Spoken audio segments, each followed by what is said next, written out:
I'd like to introduce Dana Lombardy from Lombardy Studios, and he's a go-getter, a power landmark on gaming convention circuits.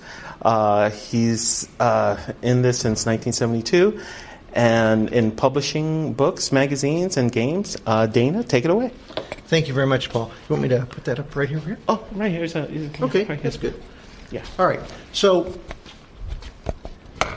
my name again, Dana Lombardy, and I've been in publishing since 1972, doing games, magazines, and books. I am both an author as well as an editor, so I have the aspect of, or the perspective rather, of being a person that looks at both preparing a book, trying to sell a book, or a game, or a magazine, and what are the elements that make that up. And a lot of people, when they look at a book, or a magazine, or a game, they assume that there's been a lot of work put into it, and that's absolutely true, because it's very complicated, actually. Authors don't often understand how much goes into creating a book. In other words, think of all the elements. I'm going to hand out a flyer here that shows all the different pieces that make up, and one for Katie back there. These are the different elements, the different pieces. There are 10 of them, sections, if you will, of a book, and we're going to go through that.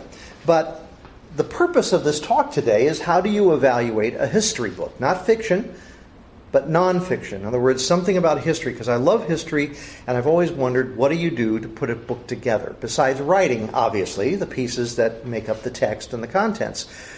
So what you do when you walk into, say, a bookstore, and you go up to one of the shelves and you look at the books, how do you know which ones are going to be really good? Which ones are and which ones are awful? I mean, there's no way to tell, because every book company says this is the greatest thing since sliced bread, right?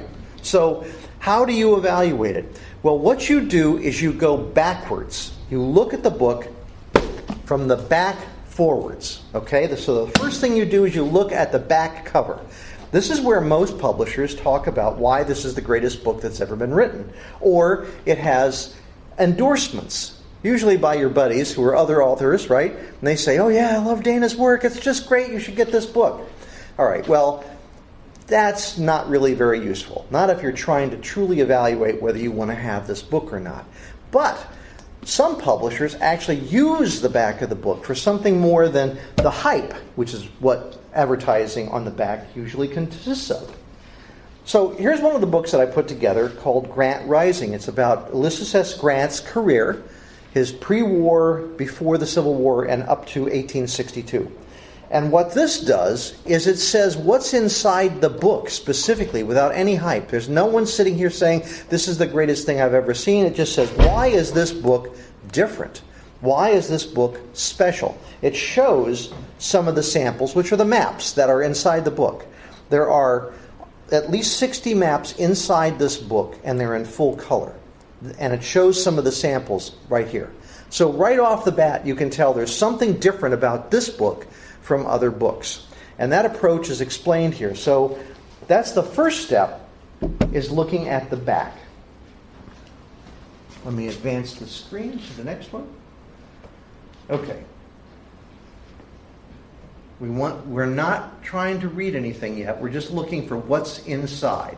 What is inside the book, and not necessarily reading about the story inside yet. Okay, if you keep going, like we said from the back, is it hype or is it actually helpful? We already reviewed that. The next step is index, okay? The index is where you look things up, and you think, well, why is that a big deal? Well, 2 reasons. If you ever want to use the book again for anything, how can you find what you read that you thought was really fantastic? Oh yeah, I want to read about that battle, or that guy that was at that battle. It's like, well, you go to the index. You go to the index and you try and find that person, or you try to find that battle, right? You don't have to read the entire book again just to find that section. Here's a book that actually is not bad, except for one critical thing. It has biographies of lots of generals of the Napoleonic Wars. It's got great appendices at the back. You can see that. And it has no index. None. There's no index in here. That's where the last appendix ends, and that white sheet of paper is where the index should have been. Now, why is that bad? I can't find stuff. Literally, if I wanted to read about General whoever's dog, I'd have to go to that section on the general and read the entire chapter just to find out where that is. Or if there was a famous incident where he was killed, again, I'd have to go through the entire chapter on that officer just to find that, because there's no index. This is an extreme. Most book publishers don't do this. This is a really bad publisher who's no longer in business. What a shock, okay? And so that is why the index is so important. There's also something else about an index. This book is about Grant, Ulysses S. Grant. So if you have an index that just simply says U.S. Grant, you can have every page in the book there. So instead of doing that, a good index, and this is where you look at it, you actually look at the index and you try to find one that has a lot of entries, such as Grant, okay? And so what you find out is, I'm sorry you can't see this, but basically Grant is right here, and it goes all the way down here, and it says, his relationship to other people, Grant and the Anderson rifle, Grant at Belmont, Grant with Buckland, the Colonel Buckland, at Corinth, at Corpus Christi. In other words, if you want to find something specific about Grant, it should be a very detailed index on him specifically. And the other index entries should be just as detailed. That, by the way, takes a lot more effort because there's no software that automatically does an index to that detail. There's software now that will create an index. They could have had all of this indexed just by using software. But this was done back in the 80s before that. So someone literally had to read the whole book and write down everything and then type it into an index. You don't have to do that anymore, but still the person that did this index had to go through by hand and find every reference and then specify what that reference is in relationship to Grant. Otherwise, the index wouldn't be useful. Took hours and hours. In fact, this one took several days to do. Okay? It's not cheap to do this. And a lot of people, they just read a book and never look it up again. But if you ever wanted to use a book as a reference, if you ever wanted to use it so that you could do research or write your own book or a game or anything, it has to have that level of indexing. So that, as you can see, is not typical. Let's go to the next one. Bibliography. That's the next thing you come to. As you go through a book backwards, we start at the back of the book, on the back cover, we hit the index, and the next thing you usually see is a bibliography. What is a bibliography? Well, it's the books that somebody uses to research in order to write their book. But there's a very different quality of sources used when you write a book, when you put together your bibliography. When somebody writes a book, even if they went and handled the actual documents, that book is called secondary sources. The book itself is a secondary source because the author stands between you and the actual material. Okay, even if they did the research in the archives. So you're getting it secondhand. You're getting it filtered, okay, through the author. Did he use everything that he could have? Did he only use the things that make him look good or make his argument work? Did he ignore things that you would have liked to see? So one of the most important things you need to look at when you see a bibliography is look and ask yourself, did this guy, this author, did he use primary sources? What's a primary source? That's the piece of paper, the document in the archives or in a private collection that the people at the time hand wrote or typed up. For example, every U.S. division in World War II has what's called a daily log, and there's a big binder for every division, like 2nd Armored Division, 101st Airborne, and in that binder, every day when they typed up their reports, how many men are missing, what went on in the battle, etc., all that was typed up on a sheet that's just a standard form, and then it was put into this binder. So at the end of the war, they had a binder. The German army did this. Every army did this. That is the original document. It's a primary source. The people then typed that up and created it from what they were experiencing at the time. For history, you can't get any better than that. You can go back to ancient Egypt and somebody carved, things in clay, or they painted it hieroglyphics, and those are hopefully the people that know the story because they talked to the people who were in that event, right? If you then get a book written by, say, a British historian 3,000 years later, even if he's using that hieroglyphics, even if he's using the papyrus, or he's using the clay tablets, he is a secondary source because he's filtering all that through him to tell you. So when you look at a bibliography, if you want to know if this is really, really the best information you could get as a reader, as somebody who's interested in the subject, it should come from primary source.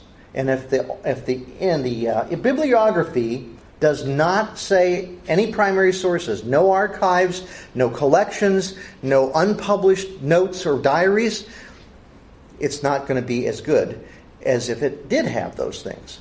So I'm going to give you an example. This book right here, okay, this book reads pretty well. It actually is well written. But here's the problem. When I looked at the bibliography, he lists archives from Austria and other places to write his book. And I may think, well, that's pretty good. He used actual real documents in the archives, primary sources. But when I looked at his footnotes, the things he quoted and he put in his book, not one footnote, not one uses archives that he says he went into.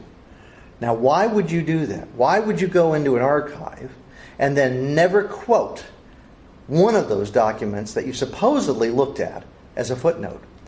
I suspect, I don't know for a fact, but I suspect he just put the archives in his bibliography to make it look like he did all that work, but he didn't. So you have to be careful. It's not just how many books are on there. Some subjects, like the Battle of the Bulge, have thousands and thousands of books written in different languages. But all of those books are secondary sources. Did he use the actual archival material? Say, on Patton's Third Army, let's say the 4th Armored Division. Did he go to the National Archives and look up that binder of those daily logs, basically the daily war diary of the American Army for that division? If he did not, then how does he know that the 4th Armored Division did such and so, or went here or there, or was commanded by this guy, or accomplished whatever? You wouldn't. You'd be looking at other people's interpretations, even if they looked at the archives. You're relying on other people instead of yourself. Doing archival research is hugely important, huge credibility to me for the author, but if it's not there, I just discount it tremendously. It may be a pleasant read, but is it accurate? Is it correct? Is it something that'll be useful to you? And you really have to think about that when you look at a bibliography. What's next? Going backwards, again, from back to front, what's the next thing you run into? I just mentioned them, footnotes. This is very important. Academics will tell you this all the time. If you study in college, university, when you're writing something, you've got to footnote your work. Why? Why is that so important? Because if you're making claims about something, or if you're trying to say, this unit went here, or this general did this, you have to back that up. You have to say, this is where I got that information. It might have been from the general's own story. For example, most of the text in this book on Grant comes from Grant's memoirs. Okay? The other part of it comes from the official records of the Civil War, the War of the Rebellion. And so they call the ORs. That's the nickname of those. So Grant could be covering his ass. Grant could be covering the asses of his friends. He could be making up stuff. But the point is, Grant was there. And if we're using Grant's words that he wrote down, even though he might be trying to fudge things a little bit, the fact is, you can disagree with him, but if you wanted to start somewhere, what better place than to quote Caesar about Caesar, or Napoleon about Napoleon, right? So we used the words of the people who were there, which also appears in the official records, and a lot of the official records were the actual sheets of paper every day that somebody's filling out for how many guys were lost, how many guys are wounded, and all that information. That's how you know that what you're presenting is accurate. That's what footnotes do for you. It says, this is where I got this. That's when you're trying to get a master's degree or a PhD from your university or college. Your professor is going to want to see that. And if you don't have footnotes, how do you know? It's not just all made up. That's why it's so important to have these footnotes.